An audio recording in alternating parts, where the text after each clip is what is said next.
السلام علیکم دوستوں، آپ دیکھ رہے ہیں اسلامک کنٹینٹ۔ دوستوں میں آپ کے لیے لے کے آتا رہتا ہوں ایک اسلامک حکایات اور تاریخ سے لیے گئے سبق آموز واقعات۔ دوستوں آج کی واقعے کا نام ہے جریج کا واقعہ۔ حضرت ابو ہریرہ رضی اللہ عنہ سے روایت ہے کہ آن حضرت صلی اللہ علیہ وسلم نے فرمایا، بنی اسرائیل میں ایک عابد جس کا نام جریج تھا، اس نے عبادت کے لیے ایک معبد خانہ تعمیر کیا ہوا تھا۔ ایک دن وہ نماز پڑھ رہا تھا کہ اس کی والدہ نے آ کر اس کو آواز دی، اے جریج مجھ سے کلام کرو۔ مگر جریج نماز پڑھتا رہا اور دل ہی دل میں سوچا کہ اے اللہ، ایک طرف میری نماز اور دوسری طرف والدہ ہے، اب کیا کروں؟ نماز پڑھتا رہوں یا والدہ کی سنوں؟ یہ نماز کے اندر اس کے درمیان یہ سوچیں آ رہی تھی، پھر وہ نماز میں ہی مصروف رہا۔ والدہ نے جب دیکھا کہ جریج نماز میں لگا ہے، میری طرف تو متوجہ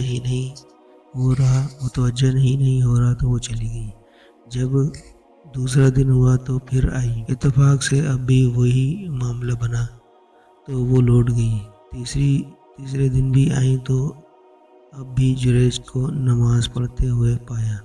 اس نے آواز دے کر بلایا مگر جریج متوجہ نہ ہوا اور ناراض ہو کر چلی گئی اور غصے میں آ کر بدعا دی کہ جریج تمہیں اس وقت تک موت نہ آئے جب تک تم کسی بدکار عورت کا منہ نہ دیکھ لو۔ اس کی دعا قبول ہو گئی۔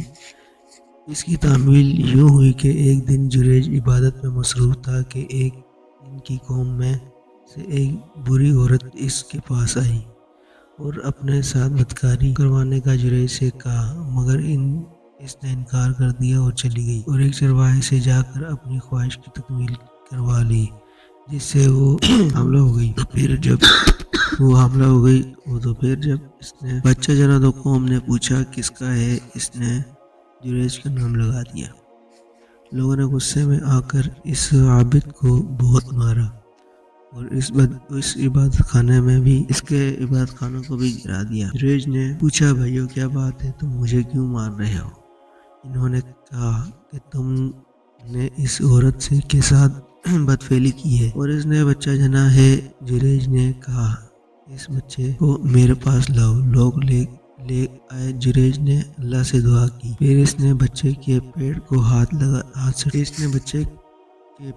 ہاتھ سے ٹھونکا اور پوچھا، یا غلام، اے بچے، من ابو کا، تیرا والد کون ہے؟ باپ کون ہے؟ اللہ نے اس بچے کو قوت گویائی بخشی۔ وہ بولا، ابی فلان الراعی، میرا باپ فلان بکریوں کا چرواہا ہے۔ جریج کی یہ کرامت دیکھ کر لوگ بہت شرمندہ ہوئے اور جریج سے معافی مانگی۔